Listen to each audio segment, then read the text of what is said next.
بأن تنزل عليهم كتابا من السماء فقد سألوا موسى أكبر من ذلك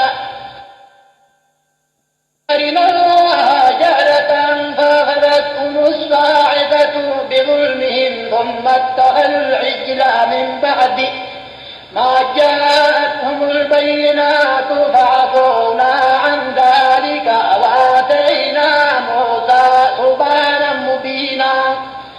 ورفعنا فوقهم الطور بميثاقهم وقلنا لهم ادخلوا الباب سجدا وقلنا لهم لا تعدوا في السبت وأخذنا من غليظا نقضهم ميثاقهم وكفرهم بآيات الله وقتلهم الأنبياء بغير حق وقولهم قلوبنا غلف بل طبع الله عليها بكفرهم فلا يؤمنون إلا قليلا وبكفرهم وقولهم على مريم بهتانا عظيما وقولهم إنا قتلنا المسيح عيسى ابن مريم رسول الله وما قتلوه وما سلبوه ولكن شبه لهم وإن الذين اختلفوا فيه لفي شك منه ما لهم به من علم إلا اتباع الظن وما قتلوه يقينا بل رفعه الله إليه وكان الله عزيزا حكيما وإن من أهل الكتاب إلا ليؤمنن به قبل موته ويوم القيامة يكون عليهم شهيدا فبظلم من الذين هادوا حرمنا عليهم طيبات أحلت لهم وبصدهم عن سبيل الله كثيرا وأخذهم الربا وبدلوا عنه وأكلهم أموال الناس بالباطل وأعتدنا للكافرين منهم عذابا أليما لكن الراسخون في العلم منهم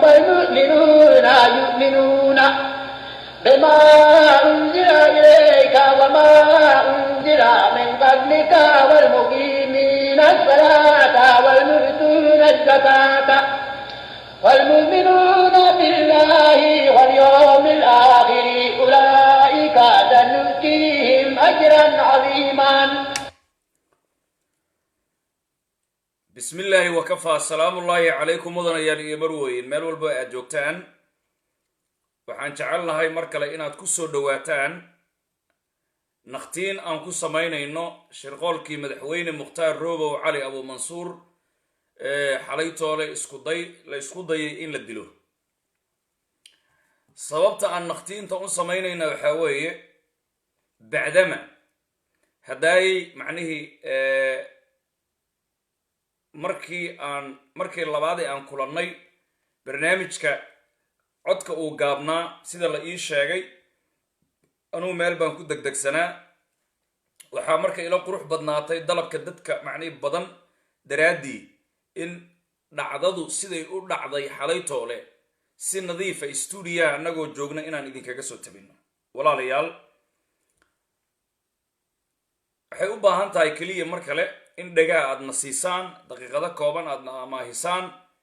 annaguna ma arkayse idinkoo cajaladaha horsaday aan idinku shubno dhacdada sidaan ayay u dhacday waxaan u malaynayaa waa markii saddexaad ma arkayse maantay aan kulanno waana macni dhacdo aan u baahanahay inaan kala dhigdhigno insha Allah ta'ala mar kale sidaan haday sheegay waxba ku dari maayo waxna ka dhibi maayo dhacdada sida haday aan u sheegay bay u dhacday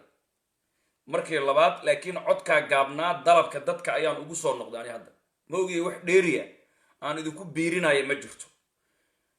laakiin waxaan u malaynayaa hadda fasiixi baad ii maqlaysaan ii soo qor haddii hadda codkaygu nadiif uu yahay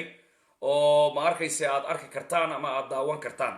maxaa yeelay haday cod ma jirin baa laygu dhahay ii soo qor jawaab baan idinka sugayaa sheekada intaanan bilaabin codku nadiif ma idiin soo gaarayaa sheekada si aan u bilaabo codku nadiif ma idiin soo gaaraya haaye maya midna ma arko maxaa yeelay sabuuradda mararka qaar qoraalada inaan arkin baa laga yaabaa haddii codka nadiif uu idiin soo gaarayo inaan ku celin doono dhacdada sheekada dhacday anoo ma arkaysa caam ahaan aan soo qaadayo kow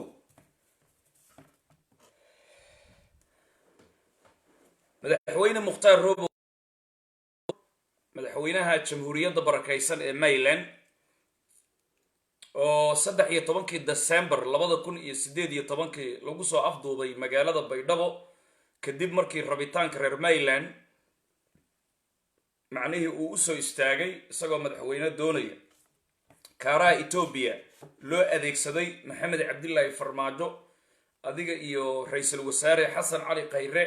labada company ay u arkeen haddii ninkan madaxweyne uu noqdo in ma arkayse dhulka maqan uu soo celinayo isla markaana mayga awoodiisu ma arkayse ay imaan doonto iyadoo loo arkay masiirka reer Maryland in aysan iyagu kay rabaan dooran si dhulka loo geliyo ayaa loo weeraray dambi uu lahaa ma jirto 7 sano iyo ka hor ayuu shabaab la diriray wiilkiisu ku waayay baasaboor diblomaasi uu qaatay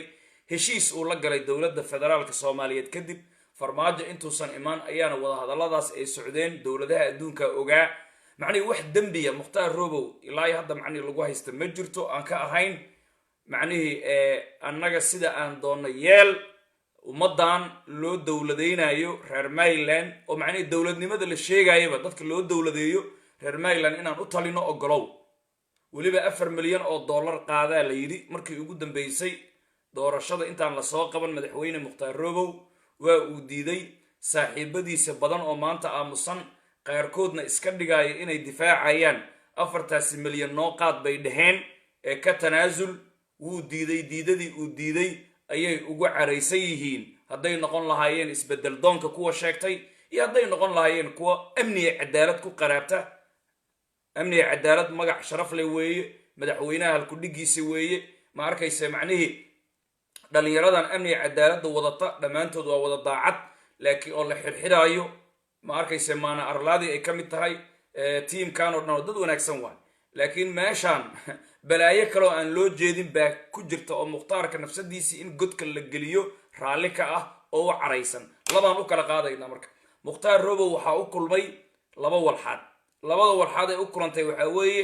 dadkiisi markaan leeyahay mukhtaar qolo ulama jeedo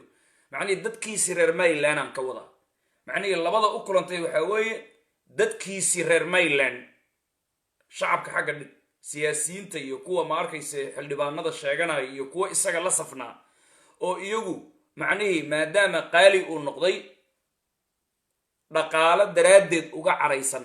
muxuu ninkan dhaqaalaha noogu qaadi waayay aan ku taajirnay that's one point si ummadda loo qiyaano kow iyo dad mabda ahaan uga soo horjeeda waayo dadka mabda ahaan uga soo horjeeda waa labada company waa Khayre iyo Farmaajo oo u arkaya Khayre in ma arkaysa shabeellada hoose macnii companygooda macnii isbaarooyinka la qaadayo haddii madaxweyne mukhtaar roobo uu guuleysto waa mabda iyadoo Farmaajo isaguna kaarka la geliyay uu yahay ninkan hadduu madaxweyne Baydhabo ka noqdo xildhibaano oo adiga ku dooranaya kama soo bixi doono Baydhabo kama soo bixi doonto ama kama soo bixi doonaan masiirka macnii reer Maryland iyaga isku tashan doona macnii mabda'aasi daraadeed macnii mabda ula dagaalsan labadaas u kulantay mukhtaar roobow labadaha u kulantay waxa uga sii daran macnii tan dadkiisa ugu daran tan dadkiisa reer Maryland oo macnii xariga ku dhuujinaya tan ugu daran waa taas 79 xildhibaan 80 shib wax nuuxsanaya aan jirin hadday wada istaagaan hal maalin lama haysan karo iyagiyaaba dhahay naga hay marka sidaasi daraadeed mukhtaar horta labadaasi dhiba macnii u kulmay kuwa way jiraan iyaguna dhahaya annagu naga dhashay oo macnii raba inay jufa ku shaabadeeyaan iyaguna waxay qayb ka yihiin dhibaatada mukhtaar roobow haysata iyo dadka Maryland waxay doonayaan inay u tusaan mukhtaarka inuu jufa gooni ka dhashay uu yahay jufa gooni kaliya inuu ka xiran yahay waana beentood inay u hiilinayaan iska dhigayaan dadku u hadlaayana way caynayaan sidaasaa qandaraaskoodu uu yahay ay lacagta kusoo qaateen marka ninkan inuu dhinto wayba doonayaan ilaahay runtuu kugu jecel yahay laakiin alla dilaa dhinta kullu nafsa daa'iqatu lmowt naf kasta macnihi geeridu way dhadhaminaysaa annaga iyo tiisana midda horumari doonta lama oga dad fara badan oo ma arkaysa shaqoolkaasi wax ka maleegay ayaa maanta aakhira isaga kaga hormaray adduunyadana waxaa weeye qof walba uu ka tegi doonaa laakiin waxaa la isdhaafay waxaa weeye sharafta iyo dadnimada weeye qof walbana waqtigiisuu baxaaya laakiin waxaan qiraynaa mukhtaar robow hadduu sidaan ku dhintana taariikh inuu ka tegay oo ummad 15 milyan oo dulman iyo soomaalida kale oo dulman oo jareer iyo jileec leh inuu ma arkaysa macnihii taariikh la hubo uu uga tegay oo ma arkaysa waddo cad sidii ustaad cusmaan iyo general shaati guduud oo kale ayaan dhihi karnaa qarniyadan hogaamiyaashii soo maray reer Maryland marka laga yimaado geedi baabow iyo fayla aarow iyo dubka baalow iyo dadkii hore ee qarniyadii hore walaalayaal sheekada dhow baan ka soo qaadanayaa naqtiin baan u soo noqday guud ahaan markii laga raray gurigan ha noolaato oo awal loogu talagalay in lagu shirqoolo oo isku dayeen inay ku qarxiyaan afar jidlaa ahaa in badan aanu ka qaylinay dhammaanteedna haddaanu nahay mayga toosan dulmiga diidan ma arkayse waddooyinkii lasoo xiray adduunyada macnihii fariimo loo gudbiyey markaa kadib haddana macnihii waa tii mukhtaar robow la isku dayay in loo qaado qadar kawaanka siyaasiyiinta kasoo horjeeda muruge iyo macluul lagu cuno qorshayaashii la soo dejiyey khiyaargelin iyo baarid bay ahayd iyo midda ugu dambayso oo ah in lagu qasbo wixii oo dhanna waa la qayliyey way fashilmeen markii ugu dambaysay cunnada waa tii uu ka joogsaday oo amnigaygu khatar buu ku sugan yahay uu yiri oo laga raray mukhtaar hadda guriga uu degan yahay xasan daahirna ma degana farmaajo nafsadiisa haddaan dhaho ma degana dembi kuma lihi guri wuxuu degan yahay VIP ah ilaan qofka runta in la sheegaa fiican guriga uu degan yahay waa guri VIP ah oo macnihii faadiyaasin meesha uu degan yahay aan ka fogeyn oo dhowr tallaabo ay isu jiraan oo aqalka sare baarlamaanka cabdi xaashi uu xukumo ma arkaysa macnihii dhabarka ku haaya macnihii daar dheer ma arkaysa derbi dheer ku wareegsan guri kumbaduu degan yahay mukhtaar wuxuu u degan yahay sidii madaxweyne maraykan ama madaxweyne faransiis qasriguu degi lahaa ama carbeed ayuu u degan yahay waa isla garana taas laakiin walaa xawla maxaa la yidhi waxbaa hoos yaalla waxbaa hoos yaalla xalay inta aanan u gudagelin mukhtaar robow ilaalinaysay ha noolaato markuu ku noolaa nin baa haystay oo reer galmudug ah oo ma arkayse dheer oo madow oo eeraboorka muqdisho aadan cadde wax ka haystay oo ma arkayse macnihii sirdoonkana ka mid ahaa 40 ilaa 50 jir lagu qiyaasi jiray oo macnihii dhuusamareeb aadayay marar badan xitaa markii ugu dambaysay oo macnihii cuntada uu ka soomayay ka maqnaa ninkaas isaga ah madaxweyne mukhtaar robow iyo ma arkayse isagu way isdagaaleen markii ugu dambaysayna waa laga bedelay waayo ninkaasi garaamka madaxweynaha loo qoray ayuu dhexda kala baxayay macnihii adiga shuqul nasabnimo ka baxa ayuu u dhaqmi jiray markii kadibna mukhtaar robow si cad buu u yidhi nasabna ma tiid bini aadanna ma tiid wariyaha canjeelada iyo ma arkayse mushaarida aniga la ii qoray iyo caana booraha ayaa dhexda haaf ka goosanaysaa miyaa war maxay tahay ma arkayse gaajada ku haysataa sidaa markuu dhahayay dad baa markhaati ahaa mukhtaar waxaa lagu yidhi ninkan yuusa ku dilin war muxuu dili karaa buu yidhi markuu ka yaabay ayuu ku qoslay ninkaasi iyo ilaaladiisii waa tan laga bedelay xerow gaashaan la sare nin la yidhaahdo xerow oo reer galmuduga ayaa loo diray inuu ilaalo cusub mukhtaar robow uu usoo xulo xerow nabad sugidda ayuu ka mid yahay gaashaan la sare weeye waana nin u dhashay dhuusamareeb iyo gurceel galmuduguu tegay diyaarad ayuu kusoo guray ma arkayse dhalinyaro mooryaan ah oo macnihii dowladnimada aan waxba macnihii ka garanaynin oo askar weligood aan soo marin maxaa yeelay ilaalada mukhtaar robow dhaqaalo fiican bay qaadanaysaa macnihii waa nolol fiican waa lambar wanaagsan marka wuu keenay tuutuu u geliyey ilaaladiyaa laga dhigay madaxweyne mukhtaar robow ilaaladaasi dhammaantood reer galmudug bay ahaayeen. Ma arkayse qabiil ahaan haddaan u noqdana waxaa ku jira mid iyo labo oo ma arkayse ninka hadda dhintay ah oo iyagu macnihii kasoo jeeda reer galmudug weeye, laakiin galmudug ilaa iyo 11 qabiila degane. dadkii daraad ay dilaayeen kuwaan reer galmuduga kale reer cadaade iyo ay dilaayeen iyo ma arkayse bandiiradley oo macnihii cirtoogtaa gaalkacyo iska leh, cirtoogtaa muqdishona u badnaa burburkan, oo bacadweyn iyo budbud iyo ma arkayse tawfiiq iyo qaydare iyo baraaga dadka degan waay. marka isku soo wada duub missionkan mission dhisan uu ahaa. horta dadka macnihii inay fahmaan aan rabnaa, Faadi Yaasiin meeshuu degan yahay taliyaha sirdoonka federaalka Soomaaliyeed, dulaalka Qatar iyo Soomaaliya, milkiilaha dawladda ma arkayse kama dheera Mukhtaar Robow meeshuu degan yahay. waxba macnihii isuma jiraan saasa. qodobkaas waan isla fahmay. magaalada Muqdisho waxaa ka jira bandow wax la yiraahdo. bandowga iyo marka martial law la soo rogo caadi ahaanba macnihii wadamada Afrika dad badan oo loo dan leeyahay waa la cunaa. qaraxyada markay dhacaan oo waaweyn oo kale dad badan oo siyaasiyiin lagu cunaa. barka bandow la soo rogo siyaasiyiin fara badan oo ma arkayse macnihii markaasi dawladda meel ay u mari weyday ayaa la cunaa oo la qaarajiyaa sida caamka Afrika. Afrikana waxaa weeye qoriga ayaa sharci ka ah oo ka taliya sharcigu inta badan ma sareeyo sidaad wada ogtihiin. xalay marka magaalada Muqdisho bandow ayay ku jirtay saad ogtihiin, oo 8 waxaa weeye wax soconaya ma jiro Soomaaliya. ajiin lama doonan karo oo ma arkayse qof banaanka soo bixi kara ma jirto. marka bandowgan iyo coronaviruska awal waa ka digna anaga. waxaan dhaanay bandowga la soo rogaayo iyo coronaviruskan macnihii waan ka dignay in siyaasiyiinta macnihii dawladdan federaalka Soomaaliyeed ee u bisoonayso inay disho in ay kaga faa'iideysanayso waan sheegnay, sida madaxweyne Mukhtaar Robow, Cali Abu Mansuur oo kale iyo kuwa la halmaala. siyaasiyiinta laakiin kuwa la halmaala markaan leeyahay Sheekh Shariif iyo Xasan Sheikh iyo dadkaasi ilaaladooda gaarkay wataan, laakiin Mukhtaar Robow macnihii baylaha waay.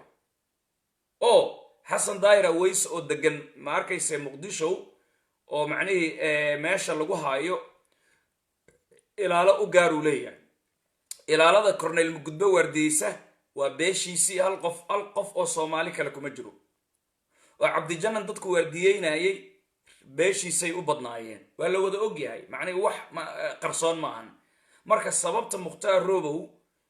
macnihii loogu diiday inay dadkiisu wardiyeeyaan ama loogu diiday Soomaalida nadiifka inay wardiyeyso akademiga ah oo macnihii dadkii shabeellada hoose haystay oo macnihii shalayna macnihii isbaarooyinkan waan iska qaadaynaa uu dhahayay ay la xiriireen ay dhaheen annaga nooga dambe gobolka shabeellaha hoose. sababta ilaalo looga dhigay war ninkan ma arkayse ma waanu qowmiyad ka dhalanin. war qofka hadda dambi ma bale xataa hadduu dambiilo yahay xataa war dadkiisu ma ilaalin karaan miyaa?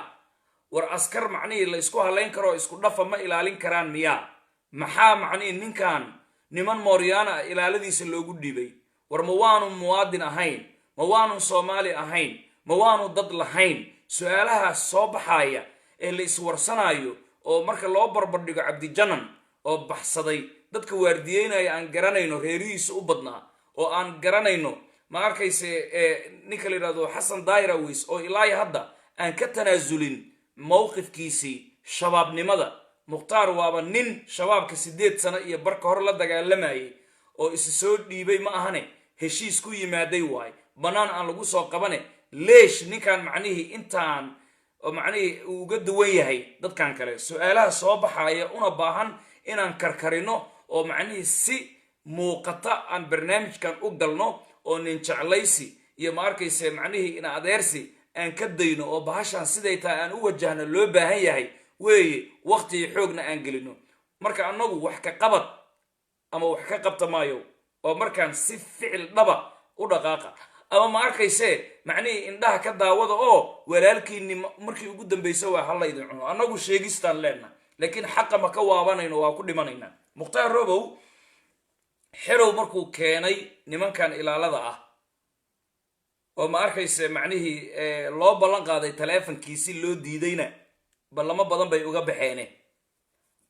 baandow iyadoo ay ku jirto xalay magaalada. baandowgan iyadoo ay ku jirto iyo weerarka waxaa kasii horreeyay magaalada baydhabo.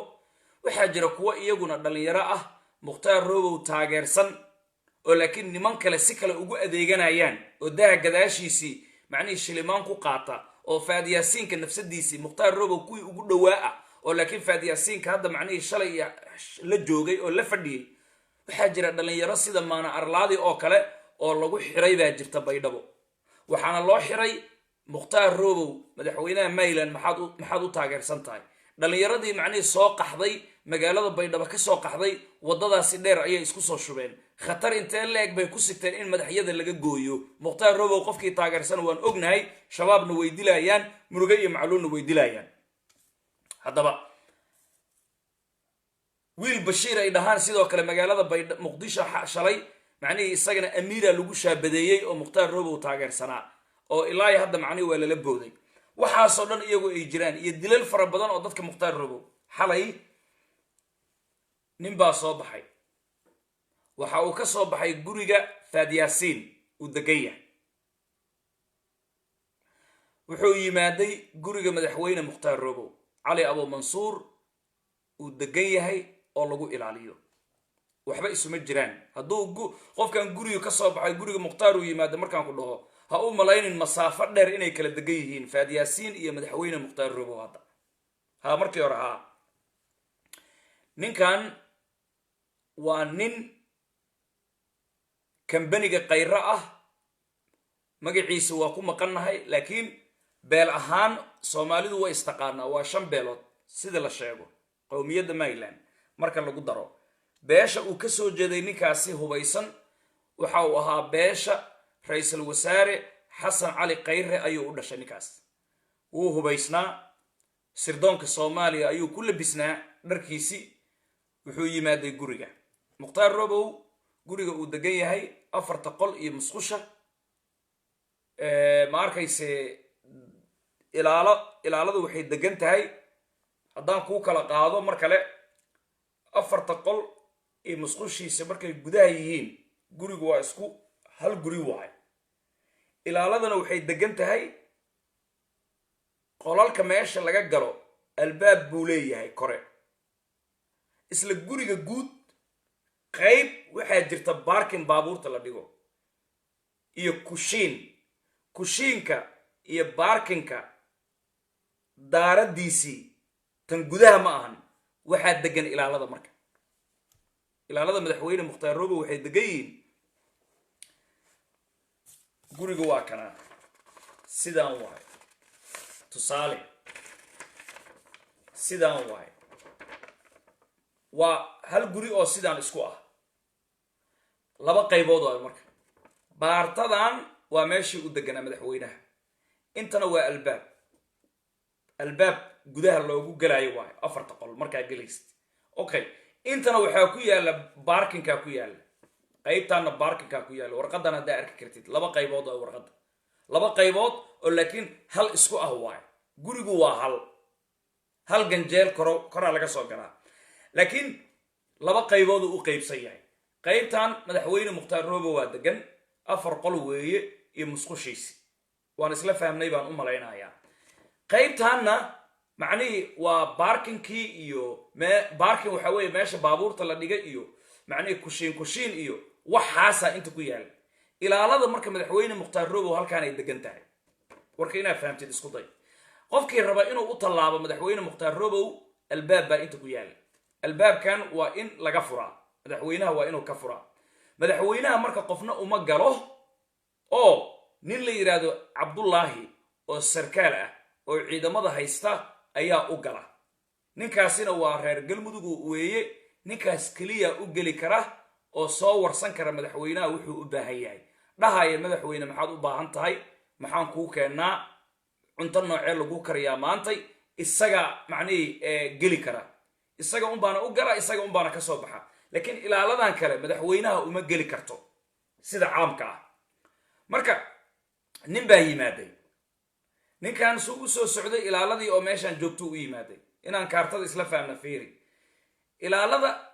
markuu u yimaaday wuxuu ku yiri,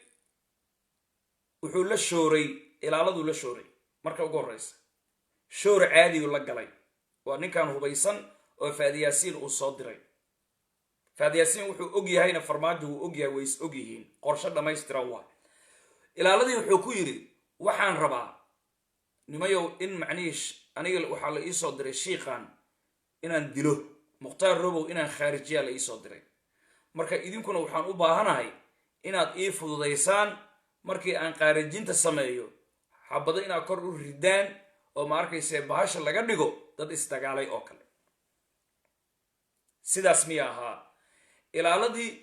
dhammaantood way oggolaadeen marka laga yimaado hal askari. askari la yidhaahdo Aways Cabdullaahi Xaashi marka laga yimaado, oo isagu u dhashay ma arkayse beesha direed. dir weeye ninkaas, reer galmudug waay laakiin dir waay qabiilkiisa. kaasaa diiday oo wuxuu yidhi, nimanyow ma arkayse ma ogoli, annagu ammaanuu nagu yahay ninkan in la toogto ma ogolin buu yidhi. sidaa markuu yidhi, ilaa ninkan qoriyuu haystaa, ninkan la soo dirayna qori buu wataa. sidaas miya ahaa? muran baa dhacay. ninkan marka bannaankuu aaday wuxuu ku noqday Faadi Yaasiin. Faadi Yaasiin buu dib ugu noqday. Faadi Yaasiin markuu aaday wuxuu ku yiri, Faadi Yaasiinow ilaaladii way oggolaatay barnaamijka inaan fuliyo, laakiin nin askariya i hor taagan buu yiri. ninka askariga ah macnihii ayaa macnihii i hor taagan, de waxaan ka samayn kara ma garanayo. amar buuxda ayaa la soo siiyey. waxaa lagu yiri askarigii dilka u socday, waxaa lagu yiri nin soco, askarigana dil ka tallaabso, Mukhtaarna dil ka soo tallaabso, kadibna ka soo bax meesha si degdega. weliba gacan fudayd sameeyaa la yidhi. askarigana dil, saa u socda askariga dil ka tallaabso, Mukhtaarna soo dil. xaajada markay meesha marayso, ninkan askariga intuu Faadi Yaasiin uu la soo tashanayay uu ku noqday, isla markii ma arkayse ninkii waardiyaha ahaa ee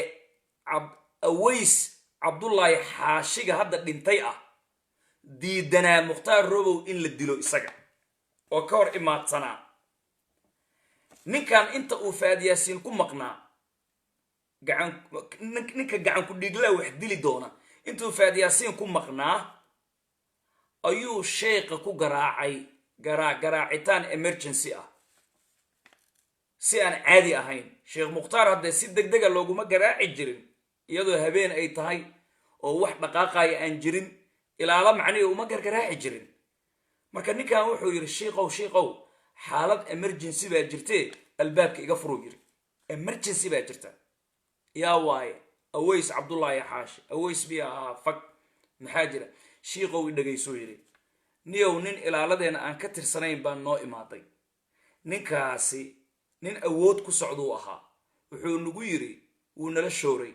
waa la isoo diray, waxaa la ii soo diray inaan Sheekh Mukhtaar dilo, ayaa la ii soo diray. ma arkayse macnihii albaabka iga leexuu yidhi. ilaaladii oo dhanna way oggolaatay, aniga waa diiday. shiiqow arrintaasaa jirta. ninkaas hadda kollay wuu noqday, Faadi Yaasiin xaggiisuu aaday. arrintaana arrin annaga naga weyn inay tahay baan u aragnaa. xilligan askari socda iyadoo bandow magaalada ay tahay wax sahlan ma ahan. arrin dhammaystiran, qorshe waaweyn baa meeshan ka socdee. shiiqow waxaad yeelaysaa, horta aniga oo nool adiga ma lagu dilaayo. marka ugu horreysa waa in aniga la idilaa oo la iga tallaabsadaa. waxaad yeeshaa, gurigaaga hoosta ka soo xiro. ninkaasi inuu soo noqonayo ay u eg tahay, nin waabanaya ma ahane. hadduu soo noqdo oo xabad aad maqasho, waxaad ogaataa sidaad macnihi adigu aad isu habayn lahayd isu habee. laakiin waxaan kuu ballan qaadayaa, aniga oo nool adiga ma lagu dilaayo waa in marka ugu horreysa aniga la idilaa albaabkaana kama leexan doono ninka wuu ihandaday wuxuu igu yidhi albaabka ka leexo waan ka diiday haddana macnihii wuu noqday inuu soo noqonayaan u malaynaya sheekow sidaa la soco sidaasuu ku yidhi allah u naxariistee aways cabdullaahi xaashi sheekh mukhtaar markii intaa la gaarsiiyey albaabkiisa hoostuu ka soo xirtay marka askarigan la soo diray oo dhanka faadyaasiin iyo ka yimaaday oo tashiga mar labaad la yeeshay faadyaasiin iyo tiimkiisii guriga faadyaasiin ka soo baxay suu u soo socday albaabka leexu yiri waryaa kuwan kale ilaalada kale raalli bay yihiin xaggay fadhiyaan waxba ma dhahayaan kama leexanayo yidhi xabadaa la isweydaarsada marka aways cabdullaahi xaashi bartiyaa lagu dilay nasiib wanaag marka albaabkii baa xirnaa marka albaabkii ayaa hoosta uga xirnaa madaxweynaha ee ujeeddadu waxay ahayd oo lagu soo amray inuu ninkan toogto ee askariga keliya diiday inuu toogto uu ka tallaabsado markaasi kadibna macnihii shiiqana uu soo dilo uu meesha ka soo cararo soo muu jeedid aways xaaji cabdullaahi marka xabadihii isdifaaca ahaa albaab ka leexay kama leexanayo oo markii dambena macnihii la dili doono xabadahaasi dhacay daraaddood marka shiiqiyo albaabkiisa xiran iyo xabadahaasoo dhacay daraaddood kuwo ilaalo kaleoo meel kala jooga oo macnihii xaafadaasi degan laakiin aan shaqo ku lahayn madaxweyne mukhtaar robow balse ka warqabay madaxweyne mukhtaar robow inuu meeshan ku xiran yahay nin culus inuu ku xiran yahay ilaalo inay la joogto xabad iyo qush hadday wax yidhaahdaan aagga madaxweyne mukhtaar robow macnihii dareen ku dhalinayo sida caamka ah kuwaasaa soo cararay oo hubaysan oo ciidamada dowladda federaalka mid ka ah kuwii markay soo carareen marka guriga madaxweyne mukhtaar robow intaysan soo gaarin jaa aways cabdullaahi xaashi waa mayd waa la dilay jaa mar horaa la dilay madaxweyne mukhtaar robow albaabkiisi ma furno oo xili la jebiyo oo inta loogu galo xabad lagu dhuftaa ma fududa nimankaasi marka hubaysan warka aan sheegayno waa war schedule leh oo ballaangaraysan oo sida sheekada ay u dhacday ay tahay waay waxba yaan laydin marin habaabin ilaalaha isxabadaysay oo macnihii xabada isla dhacay sidaasaa ninkan ku dhintay waardiyaha been waay waa beentood waa beentood waa beentood ilaalada kuwii kale oo aan shaqada ku lahayn oo laakiin xabadahan soo maqlay ayaa ku soo cararay gurigii madaxweyne mukhtaar robow nimankii kale ee ilaalada ahaa iyaguna maba aysan qabanin ninkan oo ma arkayse macnihii guriga faadyaasiin laga soo diray ee dilay aways cabdullaahi xaashi ninka diiday mukhtaar in la dilo waayo ilaalada markii horeba kowdii waa lala shooray waxaa la shooray askarigan wax dili doona oo faadyaasiin soo diray shooruu la galay wuxuu ku yidhi anigu waa la isoo diray amar saraan wataa waxaan doonayaa odaygan inaan khaarijiyo idinkuna dabadiina ka bannaanka waaye markaan wax rido idinku ma arkayse aan dilo markaan baxsada kadib xabada rida adig isku soo wada duub ninkii aways cabdullaahi xaashi dilay oo loo soo dirayna mukhtaarka inuu dilo ilaahay baa badbaadinaya madaxweyne mukhtaar robow ninkii isaga ahaa isla markii wuu baxay guriga faadyaasiin uu galay ilaa hadda macnihii meeshaas meel lagu baxsan karana ma ahan fiiriya meel lagu baxsan karo meeshaasi ma ahan baandow baa magaaladu ay saaran tahay nimankaana waxay ugu talagaleen baandow maadaama ay saaran tahay ninkan haddii la dilo gurmad degdega ma heli doono ha la boobsiiyo qorshaha saasuu ahaa lamana qaban lamana haayo macnihii isla markii gurigiisuu galay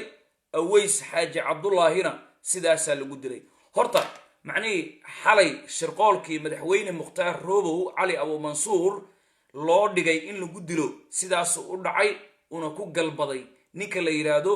Aways Xaaji Cabdullaahi oo beel ahaan u dhashay beesha direed u dhashay ninka kaliya ee diiday Mukhtaar in la dilo macnaheedu uu yahay su'aalahaasi marka wax ka weydiiya si madax bannaan hadday uga jawaabi karaan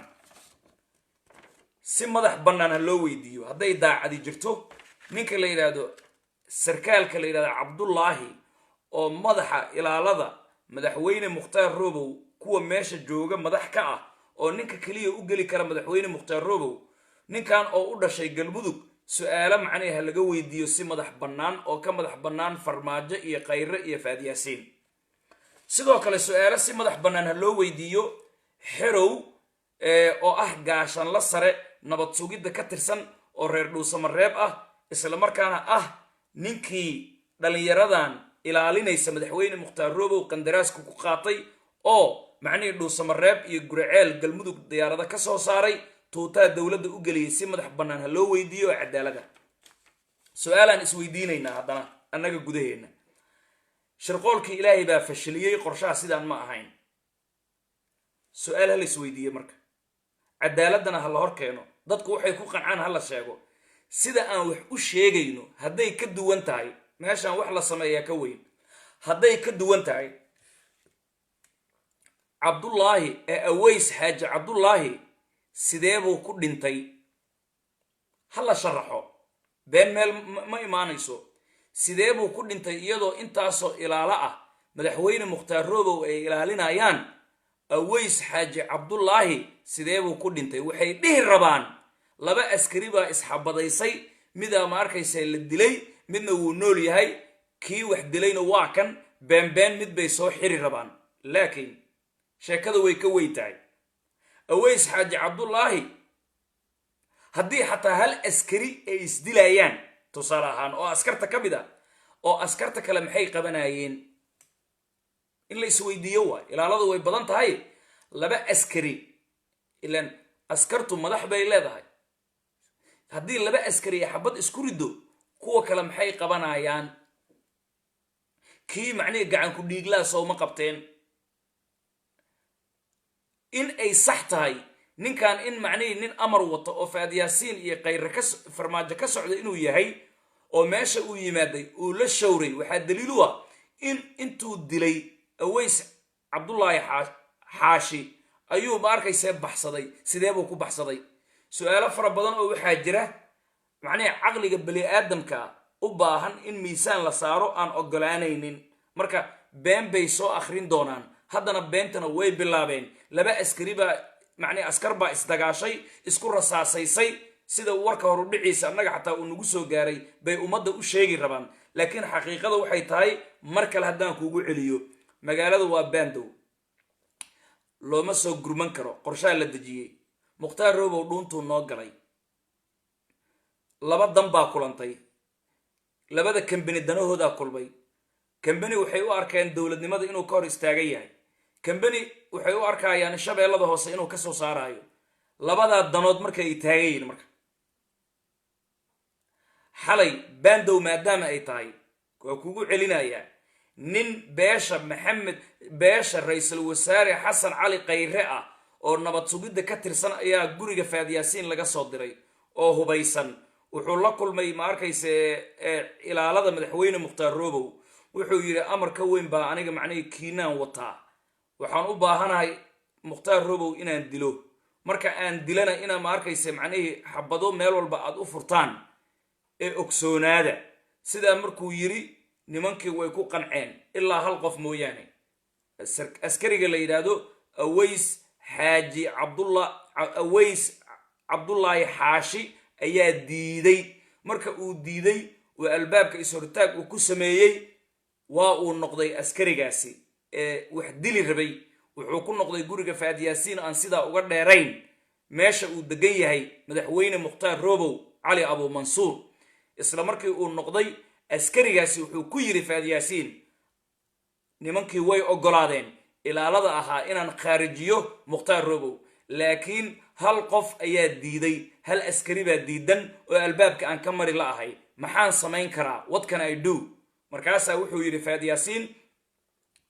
u dhamee buu yidhi askariga tag, askarigana ka tallaabso, mukhtaarna macnihi ka soo tallaabso, kadibna soo orod. sidaa markuu macnihi loo sheegay, inta askarigan uu faad yaasiin ku maqnaa, isla markii roobow ayuu u galay ninkan uu u gargaraacay oo ma arkayse la dili doono oo ilaalada ka midka ahaa. madaxweyne roobow wuxuu ku yidhi, madaxweyne nimaynan annagu aqoonin oo ma arkayse macnihi laakiin amar naga sarreeyo wata dhahaya macnihi amar saraa la isoo siiyey inaan qaarijiyo mukhtaar roobow waa la iisoo diray ayaa noo yimaaday, shir buu nala galay,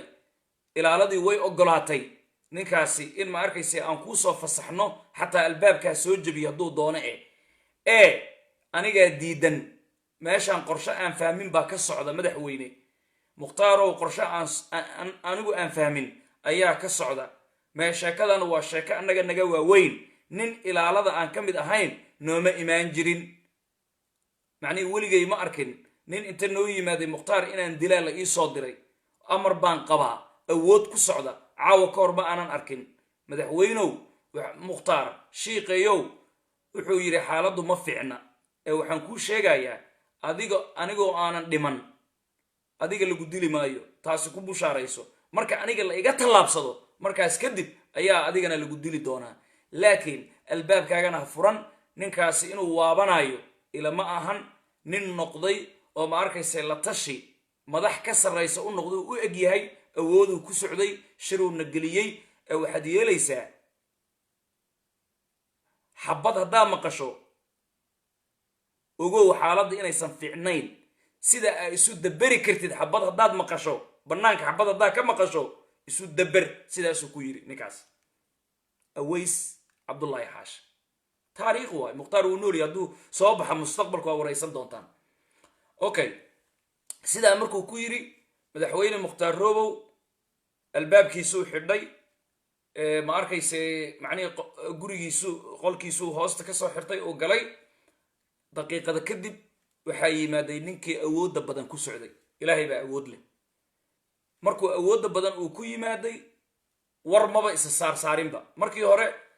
macnihii ilaaladuu la shiray, laakiin tookadan shir maba gelinba, ilaaladu xaggay joogtaa.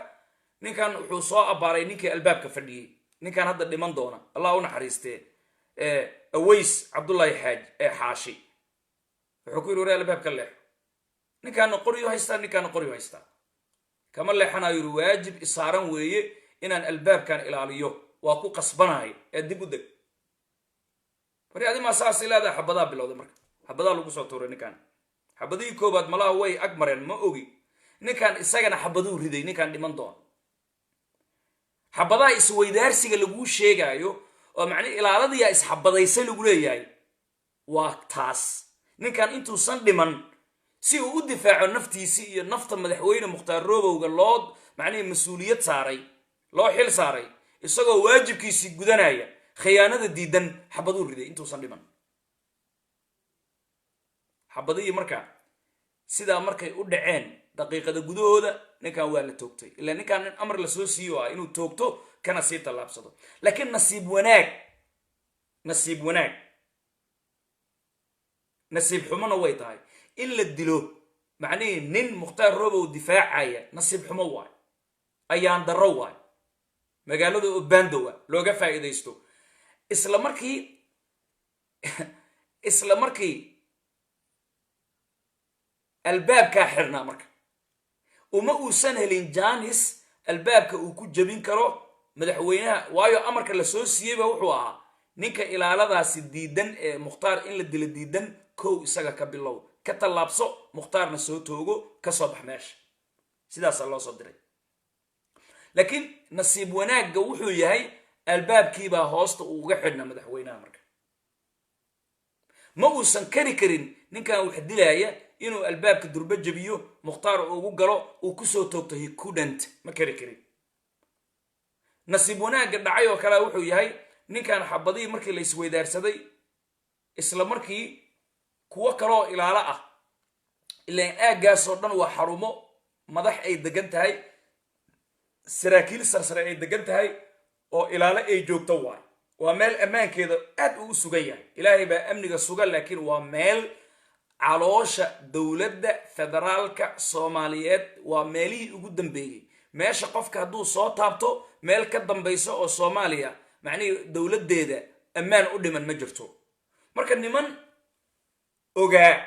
مختار روبو إنو ماشي أنكو حرياي نينكي ما أركيسي معني سامين تلها والدنيا دودان أي كقيليسي ومعني أفري لباتن ساعة معني براه بلشدة إيو warbaahinta caalamka aan ka dhamaanin haysam loo eriyay oo wixii baydhaba ka dhacay la og yahay qowmiyadan matalaya ogaa inuu meeshan ku xiran yahay hay ayaa waxay dheen hay madaxweyne mukhtaar roobow gurigiisa xabada ka yeeraaye what's wrong maxaa qaldan nimankan markuu iska soo baxeen iyagoo qoryooda wata qajaf orodkay soo ordeen ninkii qajafta markuu maqlayo uu cararay marka intuu tagay maxaa loo soo qaban waayay maxaa loo soo qaban waayo nin la soo diray uu ahaa nin meeshaasi dil ka geystay ma fakan karaa adaan ku weydiinaya haddii meeshaasi laga fakan karo mukhtaar roobow muxuu soo fakan waayo mar hore yaa ka xeelad badan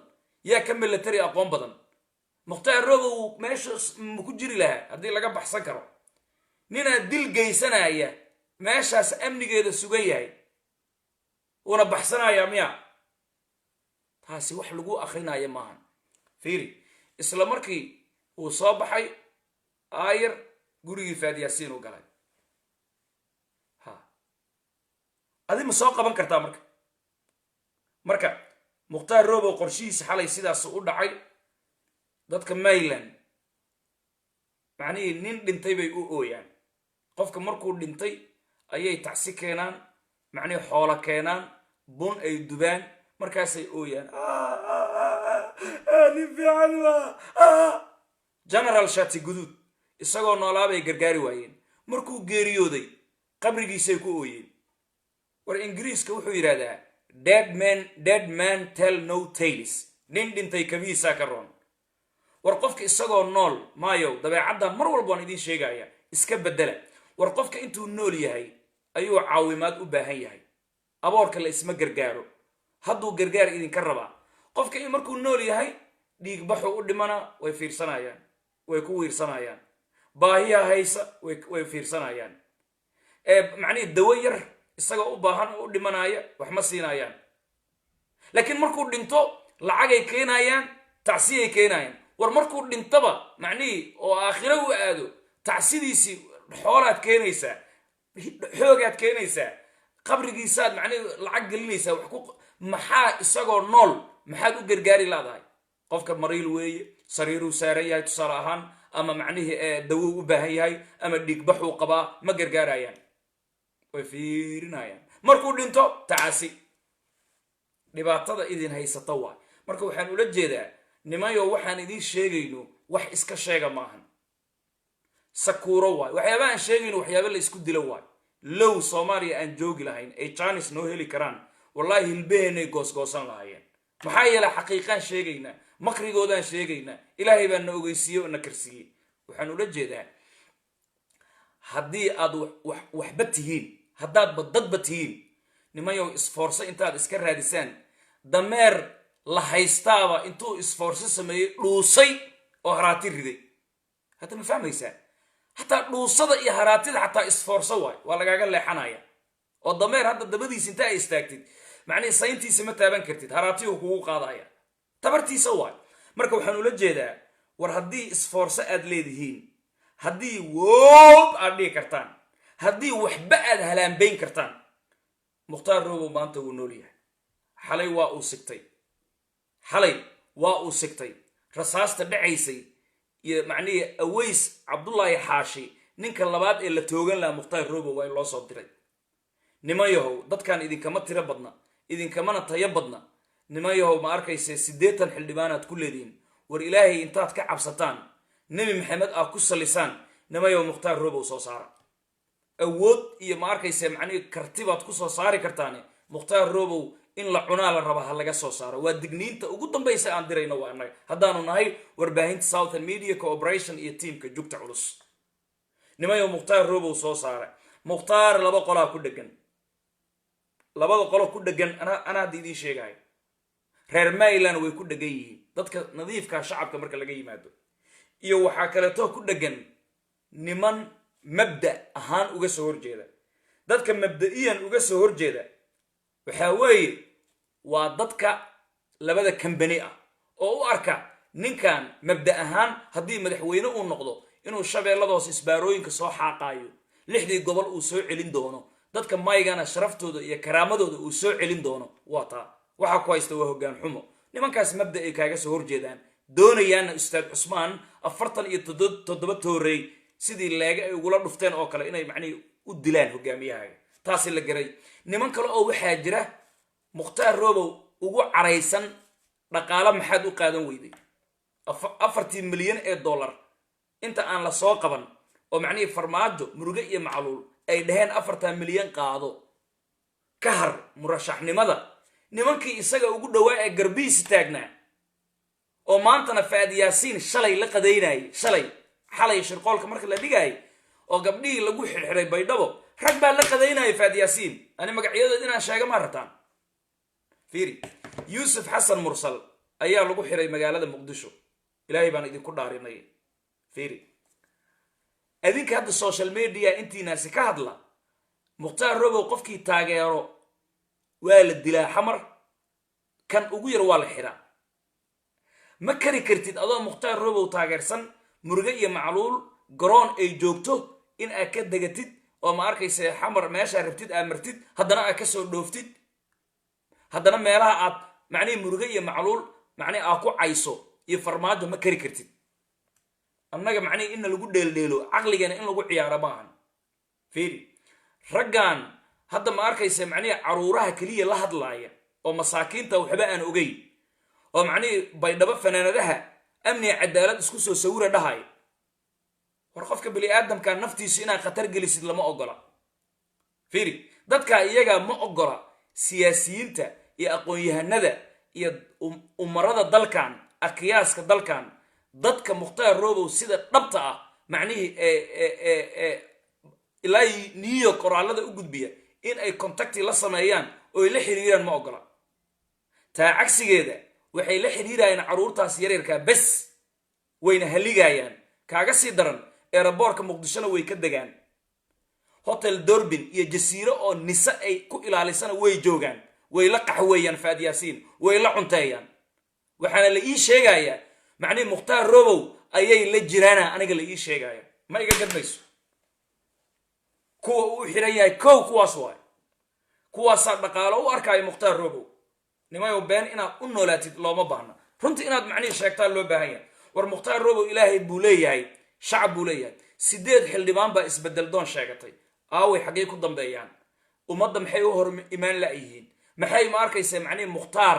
macnii maxay ugu doodi la'yihiin haddaysan iyagu raalli ka ahayn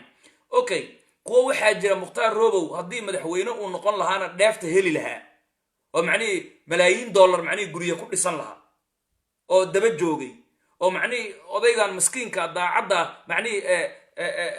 daacad u haystay aawe Faad Yaasiin ay la qadeynayaan ilaahay baan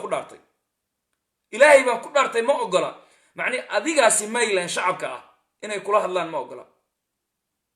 qandaraaska ay soo qaateen waxa weeye amni cadaalad waa macnihii taageero badan buu leeyahay waa halku dhagay madaxweyne mukhtaar roobow waa balcan baacuuri in laga dhigo taageerada mukhtaar roobow in dadka la nacsiyo qabiilo lagu shaabadeeyo la kala irdheeyo dadka macnihii balcan baacuuri laga dhigo waa sidaas waay fiiri yaa igu beenin kara Faad Yaasiin hadda ka hor Nairobi uu imaaday nimayo warka aan sheegayna dhageysta kulamada Nairobi Karasai markuu imaanay waa laga horreeyay Faad Yaasiin hadda ka hor uu yimaaday Nairobi Kenya markuu imaaday Faad Yaasiin boorso lacag uu waday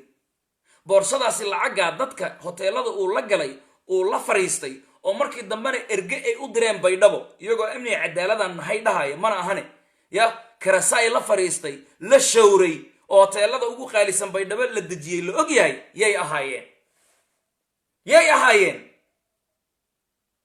yay ahaayeen macnii inaan runta isu sheegnaa fiican ilaahay ha laga cabsado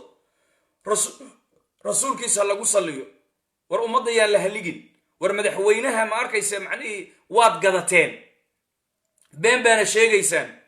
mashaariic baa idinkaga furan 40 milyan maxaad u qaadan weydaad u caraysantihiin lacagana waad qaadateen say ku suroobi kartaa aniga maanta kama degi karo macnii inta farmaajo uu joogo airportkaasi muqdisho uu madaxweyne ka yahay anigu kama degi karo oo yaasiin abikar kama degi karo maxamed ibraahim kama degi karo maaxiye cabdinuur kama degi karo ma beenaan sheegaynaa war ma waanan ilaahay laga cabsanaynin yuusuf xasan mursal oo daacada ayaa macnihii shir jaraa'id kaliyuu akhriyay muqdisho isla markii nisaa u timaaday way xirtay kuwa isaga ka magac dheer yuusuf xasan mursal oo mukhtaar robow dadkii la garabka ahaa la yaqaano ayaa goobta ka khudbadeeyey lamana taaban war annaga loo maanahay dee noo sheega nimaya cadaalad ha lagu wada socdo ama ummadda yaan la haligin 2 shilin ummaddan iyo madaxweynahan garabkiisaa ka baxdeen been baad u sheegteen dhaqaalaad ugu caraysantiin faadiyaasiin shalay ma la qadaynin miya kuwa ma arkaysa macnihii ummadda haligaayo oo amni cadaalad meelaha ku hay war amni cadaalad sharafay leedahay waa halku dhigii madaxweyne mukhtaar robow cali abu mansuur wiilashaasi baydhabo lagu xirxiraayo xamar lagu xirxiraayana hor ilaahay bay daacad u yihiin ilaahay waxaan baryayaa ma arkaysa in kuwa macnihii daba dhigtayna uu dhulka la gooyo karasaay ugu horreeyo dugudow laakiin war macnihii meeshaan niyo khiyaanaa jirta khiyaano aad u weyn baa jirta anigu naftaydan ka soo qaadaa qofka kale ma ogtahay aniga naftaydu waxaan uga soo qaadayaa war qofka aniga cidla iga macnihii qofka mukhtaar robow cidla uga tegay oo macnihii qofka macnihii daacaddaa ka naxi waayey anigana berri ka saa dambe haddii ma arkaysa aan waddo wada marno dee cidluu iga tegaya tusaalaan ku tusayaa kale madaxweyne mukhtaar robow cali abu mansuur markii baydhaba laga soo qabtay 13 December 2018 madaxweynaha marka la soo qabtay madaxweynaha waxaad ogtihiin rag dareewalo gaaru lahaa ilaala gaaru lahaa oo u dhow waxaa jiray wiil ibraahim la dhahayo oo macnihii gadaal istaagi jiray oo kiyaal wato oo dheer oo computer oo commandosa tababaranaya jira oo aad u khatar ah dadkii ugu dhowaa madaxweyne mukhtaar robow cali abu mansuur markii la soo qabtay caawa sheegaya walaalayaal khiyaano inay jirtaan idin sheegaya markii madaxweynaha la soo qabtay dhalinyaradii guri kiraa loo qabsaday ay deganaayeen anigay ila soo hadleen maxamed ibraahim wadani bay la soo hadleen waxay la soo hadleen wariyaasha ayay la soo hadleen maaxi bay la soo hadleen maaxiyay la soo hadleen tiimkeen oo dhan ay la soo hadleen gabdhahay la soo hadleen waxay ku yidhaahdeen annaga madaxweynihiina waana laga qabtay walaalayaal kambaynaan ku jirnay darawalkii madaxweynaha iyo waxaan isugu jirnaa ilaaladii ugu dhoweyd xoghayntii madaxweynahan isugu jirnaa kirada 450 bay nagu gaadhay na loogu dhagan yahay ta macnihii cidna soo fiirisana ma hayno nala hadla kuwa mukhtaar ugu dhowaan la xiriirnay annaga waxaan ku dhahnay dhalinyaradaasi nimayow ka warqaba idinkaa gacan weyn shiiqa macnihii idinkaa kaasa u ahaa ka warqabaan dhahnay annaga runta haddaynan maalinimo dawma imaanayso ha laga bixiyo dhalinyaradaasi kirada loogu dhagan yahay iyo macnihii tasiilaadka loo haysto ha laga bixiyo shiiqii maadaama la xiray hal qof oo noo soo jawaabay ilaa ay saacaddaasi ma jiro shib ay naga dheheen nairobi ay tageen hoteeladay ku raaxaysteen way baashaaleen muqdishoay u dhoofeen nairobi ay tageen dhoof iyagoo tiim ah faadiyaasiina casuumay hadda ka hor xamaray ka degeen hotel derbina la dejiyey wada hadalay wada galeen waxay isdheheen waa ognahay laakiin inaan sheego macno badan ma samaynayso dhalinyaradaas iyaga ah markii waxba la waayey waxaan la hadalnay dhalinyaro siiba gabdha ah oo macnihii yurub iyo america jooga aan waxaan dhahnay dhalinyaradaasi kiradaha laga dhiibo $50 isku qoreen 100 qof walba wuxuu dhiibi karo dhalinyaradii markii gabdhihii iyo dhalinyarada kale ay u istaageen gabdhiya inta lala xiriiraa waxaa lagu dhahay waxbaa siinina mukhtaar may taageersayin marka dadkaas mise way burburinayeen marka dhalinyaradii mukhtaar hoos joogtay waxbaa siinina inay ku dhahaan gabdhihii kale waxaasi marka macnihii ma qadiyad baa ma mukhtaar taageeris baa ma burburin baa adinkaa laxan saaraya adinka ayaa taasi laxan saaraya annaga ilaahay wejigiisa mooye weji kaloo aan ka cabsanayna ma jirto meeshaan waxbaa duugduugan mukhtaar robow 2 sano walaalayaal sababta ugu jira meeshaan khiyaanaa jirta shiiqan waa la baylahay daacad ilaahay waay shiiqa nafsadiisay la hadleen ayaan dhaweyd haddaan sheegaya kama celinayo intay la hadleen bay waxay ku dhaheen waxaan rabnaa inaan shariif xasan sheekh aadan aan ku darsanno xisbiga maxaad ka leedahay mukhtaar hadduu soo baxo waa waraysan doontaan ani mukhtaar robow lama hadlin laakiin waan oga shiiqay la hadleen mukhtaar robow ay la hadleen waxay ku dhaheen xisbiga amniga cadaalad waxaan rabnaa inaan ku darsano shariif xasan waa kii dalka meeshaan dhigay ogaada oo macnihii ugu tartamo madaxweynaha soomaaliya inay dhaqaale raadi yihiin sheekh mukhtaar muxuu ku yidhi jawaabtiis wuxuu ku yidhi dhagaysta shariif xasan ninka shirqoolka ii dhigay isagoo meesha madaxweyne ka ah i riixaayay waxaan jallaafo oo dhan ii dhigay isagaa hooyo aabba ah buu yidhi yaa nagu beenin karaaya run waa run been waa been wax la sameeya meesha ma yaallaan maayo run u noolow ilaahay ka cabso 2 mitir baa ku sugaysa qabrigaa gelaysaa lacag qabriga kulama gelayso ilaahay ka cabso miskiinkan macnihii sidaa loo qiyaanayo ummadda mayland ilaahay ha laga cabsado annaga nus shilin weligeena ma cunin ma fahmaysaa haddaan cunaynana gobanimaan u cunayna ummaddoo wada og raallina loogu yahay mahiinadeena waxaan ku helno shaqayso saxaafadda ku shaqayso macnihii siyaasadda ku shaqayso laakiin sidaan ninkan in god lagu haayo ma ogolaan karno mukhtaar wuxuu ku yidhi nimayow shariif xasan horta anigu waan xiranahay uu yidhi laakiin shariifaan ku darsanaynaa haddaad i leedihiin xisbiga amniga cadaalad anigu ka mukhtaar ahaan raalli kama ahi laakiin nin xiran baan ahay khiyaarkiina idinkaa leh haddaa rabtiina mukhtaar waa ku darsan kartaan shariif xasan waa ku darsan kartaan haddaa rabtiina waa ka joojisan kartaan it's up to you laakiin aniga sheekh mukhtaar robow ah ninkaasi waa ninka godka igu riday buu ayuu yidhi kow ninka godka igu riday oo macnihii awoodda isagoo haysta jallaafa ii dhigay oo macnihii intaanu dhiba ii horseeday ninkaas waa ayuu yidhi iyagoo xanaaqsan bay ka tageen haddana xisbiga amniga cadaalad oo halku-dhegga madaxweyne mukhtaar robow ah ilaa iyo maanta warqadiisa lama soo dhiibin lama diiwaan gelinin iyagaa la shiray faad yaasiin iyagaa la fadhiistay faad yaasiin annaga waxba qarin mayno shalay bay la fadhiyeen xalayna shirqoolkaa dhacay madaxweyne mukhtaar robow kuwa wejiyada kale idin tusaay maali 24 sa amniga cadaalad amniga cadaalad yaa annaga naga jecel amniga cadaalad yaa annaga naga jecel enerjiga aan siinay amniga cadaaladda toosan haddii loola jeedo tii madaxweyne mukhtaar robow haddii loola jeedo oo aan ganacsi ahayn yaa annaga naga jecel mukhtaar robow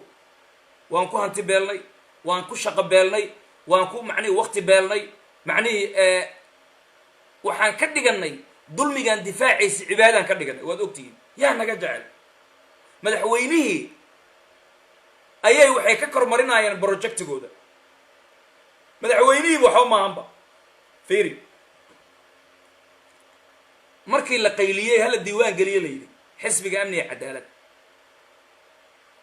waxay soo dhejiyeen faad yaasiin waa in la soo maraa faad yaasiinna muxuu dhahaa marka maya ma ogolay marka in loogu talagalay inay iyaga burburiyaan qandaraas ay ku soo qaateen fiiri maxaa ka galay amniga cadaalad in faad yaasiin la maray sirdoon soomaaliya xisbi in la geeyo uu soo ansixiyo taliyaha nisa maxaa ka galay waa talada ay dhiibeen iyagaa dhahay waa in faad yaasiin loo geeyo xisbiga amniga cadaalad isaga waa inuu ogolaadaa ama uu diidaa markaas kadib aa la diiwaan gelinaya faad yaasiin maxaa ka galay xisbi ya xisbiga macnihii meel baa la geeya warqadiisii loogu talagalay laakiin waa in xagga la mariyaa wareegan dheer maxaa keenay ilaahay ka cabsada nimayoo 2 mitira la gelaya wadaadkan waa la dayacay nimanka siyaasiyiinta oo dhan way u caraysan yihiin mid iyo laba marka laga yimaado way u xanaaqsan yihiin waxayna ugu xanaaqsan yihiin haddii uu soo baxo ummaddaa raacaysa hadhowdii xildhibaano ma noqon kartaan meeshaan aqoon-yahanuu keenayaa dad wax garanaya qalinlayaal buu keenayaa datooruu keenayaa brofeysaruu keenayaa dalkan majrac macnihi nidaam system dawli oo aas-aaskiisu degan yahay oo myism ah ayuu samaynayaa mar dambana siyaasad soo ma geli doontaan nimankan saasay ugu xanaaqsan yihiin kuwa xildhibaanada ah marka laga yimaado mid iyo labo haddaan sheegaya waxaa u daacada mukhtaar robow 4 qofood oo uu ugu horeeyo professor maxamed sheekh cusmaan jawaari wixii xag ka dambeeya kuma daraay aniga wax badanaan ognahay waan xishoonnay shiiqii oo la dilaayo way aamusan yihiin kuwii baal guuraayey baal boodaaye faadiyaasiin ay la qaxweynayaan xamar ay ka degaayaan ka soo dhoofayaan ilaahay ka cabsada yaa ayuha maay idinkoo 2 kambani cadow idinku ah haddana sidaan ha u gelina shiiqaas xabiibu najaar ninka la yidhaahdo hal qof uu ahaa oo ma arkaysa macnihii 70 sano ayaa la yidhi weliba uu sanam caabudaay ciisa calayhi salaatu wasalaam ayaa macnihii wuxuu macnihii tabliiq diray miya xawaariyiinta ka tirsan waxay ku yidhahda soo islaam 70 sano ku soo islaamay qaryadiisuu u tegey wuxuu ku yidhi dadkan raacuu yidhi dhaqaalana idinkama rabaan ilaahay dartiisay u socdaan adduun iyo aakhirana waa ku liibaanaysaan saas miyaa isagiiyay dileen dhagaxaanay ku dileena ninka keliya aakhira ka soo hadlay waa isagoo jannada ku jira oo dadkiisii la soo hadlaya haddaad ogtihiin nimcada taalla haddaad iska raacdaan oo diinta qaadataan waa tan uu leeyahy hadda ma fahmaysaa qoomkii oo dhanna waxaa loo halaagay xabiibu najaar saasay dhahdaa culimada xabiibu najaar daraaddiisa dil ay dileenaa loo halaagay jibriilaa u yimaaday uu ku qayliyey qalbigaa wada go-ay marka waxaan ula jeedaa nimayow ninkaan ha dulminina dulmi intaasi ku filan ilaahay ka cabsooda ilaahay ka cabsada war nimayow ninkaan dulmiga ka daaya adinkaa ku fadhiya mukhtaar robow dhaafa nimayow war nimayow mukhtaar robow faraha ka qaada kan idin badbaadin lahaa waa ilaahay ka sokow waa walaalkiinni nimayow farmaajo iyo kayre si kastoo ay u haystaan haddii adinku ay idinka daacad tahay mukhtaar habeenkuma hooyanaayo oo habeen kasta naxdintan iyo shirqoolkan macnihii ma ahaanayo nimayahow mukhtaar adinkaa diidan adinkaa yiri naga hay ugu dambayn farmaajo markuu yidhi iga qabsada oo nimayo haddii ninkan guri xataa male xoola ma rabo waxba idinkama doonaayo nimankan ha ku naartegin oo yaan laydin cadaabine nimayow ninkan bakool xataa iska tage war ilaaladiisii ciidankiisa dhex tage nimayow ma arkaysa ka kaca mukhtaar robow dhaafa ninkan ilaahay ha idin soo hanuuniyo hadduu hanuun idinla doono hadduusan hanuun idinla dooninna ilaahay waxaan baryaynaa inuu dhulka idinla gooyo adinka iyo kuwa haystaba adinka iyo kuwa macnihi kale ee haysta oad u adeegaysaanba ilaahay inuu dhulka maxaa intaasoo dulmiya maxaa intaasoo dhiba maxaa intaasoo dabawareega maxaa intaasi dhaqaale raadina waay hortiini loogu cunaaya waay aad u aamusan tihiin marka aniga inaan ku dheeraado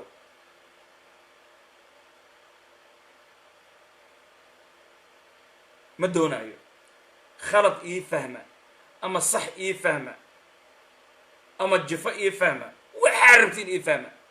laakiin wallaahi oo billaahi oo tallaahi xaqiiqada waa sidaas dhibaatada dadkeena haysatana waxaa weeye xaqiiqada uma noolaadaan waxay doonayaan koodii mujrimka ah haddiiba in adeerkii noqdo annaga dadkeenna waxay rabaan in loo duugduugo oo loo salsalaaxo maxaad ugu duugduugaysaa maxaad ugu duugduugaysaa dee meeshaan duugduug ma yaallo dalladii ayay seegtay oo dab iyo naar doonay weeye xaqiiqo waa macnihii kan guntahaaga gooyey ee boqnahaaga jaraaya hadduu adeerkaagu yahay waa inaad sheegtaa mukhtaar robow hogaamiye dhammaystira waa leadership waa haddii hoggaan loo baado soomaaliya maanta haddii loo dhiibo ninka macnihii ka tirtiri kara argagixisada ninka cadaalad kusoo oogi karo waa ilaahay baan ku dhaartay daacadnimada iyo dadnimada iyo geesinimada iyo kartida iyo aqoonta ilaahay u siiyey nin walba ilaahay waxbuu u fududeeyey laakiin walaalkiinaad ku fadhidaan buyuqbaayuqa dhibka idin haysta macnihii hortiinaa lagu tooganaya waad ogoshiin adinkaa goosgoosanaya waad ogoshiin 4 milyan oo dollar baad ugu caraysantihiin inuu qaato oo ka tanaasulo macnihi murashaxnimada intaasaad ugu xanaaqsantihiin I know waan oga 4 milyan oo dollar haddii 2 sano ka hor aad qaadateen ama inaad qaadataan ay noqoto maanta 4 milyan maxaad ka hayn lahaydeen ii sheega war aniga niyow ma arkaysa xoolo badan mali laakiin alxamdulillah xibnaygaan haystaa laakiin maanta 4 milyanaa sheegaysaa 100 milyan oo dollarna ma siisanaayo miskiinkaas wallahi inaanan siisanaynin maxani gobonnimadu waa waxaan la siinaynin يا معني سان مدوبها معني جبن نمو وجبن نمو جب وجب جب بلو يريبه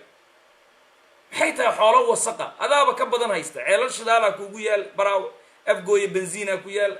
قدرات هذا كلية هذا ضاف ستة تاجريسا محيط 4 مليون مدة كله نينك 4 مليون كوسينايو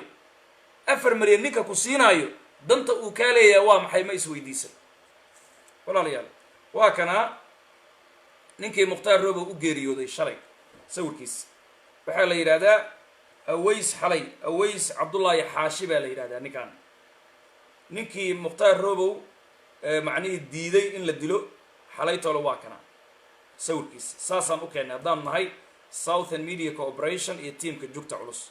هالمر قدو عيا إساقنا إلهي إنو نحريستو وجنة دي فردوساء وكور رابيو داعد بو أها أسكري داعدو أها نين داعدو أها نين أمانة لأيو أها الدنيا دي سي أردن نلاشيسي أيو مختار روبو معني إنو دفاعه ومعني الدور صدي أسكري قاسي دارتي ودارتي بلنتي وقلي وفي إلهي وحان رجينا إنو الجنة كورابيو وكنا أويس عبد الله حاشي وما أركيسي حلي ما أركيسي الباب كمدحوين مختار روبو يساقو الدفاعية لقو توقتي هلو دعيو يساقي مدحوينها يا أمد ميلان أردن والظلمن أي دافيد وقوه الرئيسو بقول وقوه الرئيسو جبوينك قدو شبه الله هوسي قبدا الله كفسانايو حاملة الله كفسانايو وحد دعايا ما أركيسي عباسراجي كيس كل هلو دعيو هلو دعيو ولا الكاسي واكن أنا بين مشيقينو ويس عبد الله حاشي isagoo albaabka madaxweyne mukhtaar robow loo soo heshiiyey hal la dilo amar baan qabnaa albaabka fur ka leexa la leeyahay ninka diiday waa ninkan oo lagu noqday faad yaasiin uu yiri mukhtaarow xabad haday yeerto adkayso meesha aad ku dhigi lahayd laakiin anoo nool waxaan ballan ilaahay ku galay inaan lagu dilin marka ugu horeyso waa inaan anigu aakhiro aan aadaa ballantiina wuu fuliyey loo duceeyo walaalkaas isaga ah ma arkayse allah u naxariisto dhamaanteena waa dhimanaynaa laakiin dhimashadu waa gobannimo iyo gunnimo ninkan waxa uu dhintay dhimasho gobannimo ay ku jirto qarannimo ay ku jirto daacad ay ku jirto ilaahay inuu jannadii firdawsa ahayd ka waraabiyo ehelkiisii hadduu caruur ka tagayna caruurtiisii iyo qoyskiisii samir iyo iimaan inuu ilaahay siiyo هلو دعيو ولال صوماليات او داعت او معني واجب كيس قتيبو اها اويس عبد الله حاشي او كسو جيدا باركيسي باشان غير براغي iyo qaydare weeye markayse waa nin la yaqaano ninka xalay laga mari waayay muqtaar in la toogto oo albaabka loogu jabiyo diiday ninkan wax sababtiisana markayse uu ogolaaday inuu macni dhulka ka hoos maro una digay madaxweynaha uu yiri albaabka isku furin meeshaan ma arkaysa meel macnii balaaye ka socoto weeye qorshe anaga naga weyn weeye madaxweyne nin baa socda oo aynan garanaynin magaalada oo bandow ah dhahaya amar baan qabaa mukhtaar hala dilale waxaan rabaa gudoomiye cabdiraxiin maaxi bal inaan soo dhaweeyo daqiiqad iyo labo biidni illaahi baari waa soo dhaweynayaa gudoomiyaha inuu ma arkaysa hadli karo gudoomiye cabdiraxiin maaxi soo dhawow gudoomiye waad isoo wacday haddana ma arkaysa waa goys gudoomiye cabdiraxiin maaxi yaa soo dhaweynaynaa annagu dhacdadu waa sidaa wariye si kale u sawiray ma ka dhagaysanayno salaamu calaykum gudoomiye ana ku jira kadib okay gudoomiye cabdiraxiin maaxi ayaa live soo galay anigu waan ka guurayaa isagaan u guuri doonaa biidni illaahi baari isagaa sii dhammaystiraya laakiin ma arkayse kama baxsanayno ama kama fursanayno inaan ma arkayse idinku qatinno heesta dulmiga diidan ee madaxweyne mukhtaar robow macnihii lagu haysto iyo dadka reer Mayland inaan macnihii dhag aan idinkaga siino haddii allaha awoodda leh uu ka raali noqdo madaxweyne mukhtaar robow uu sigtay xalay toole waana idin tusay askarigii loo dilay daraadiis diiday in mukhtaar robow la dilo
Ama cha kacho wabsasha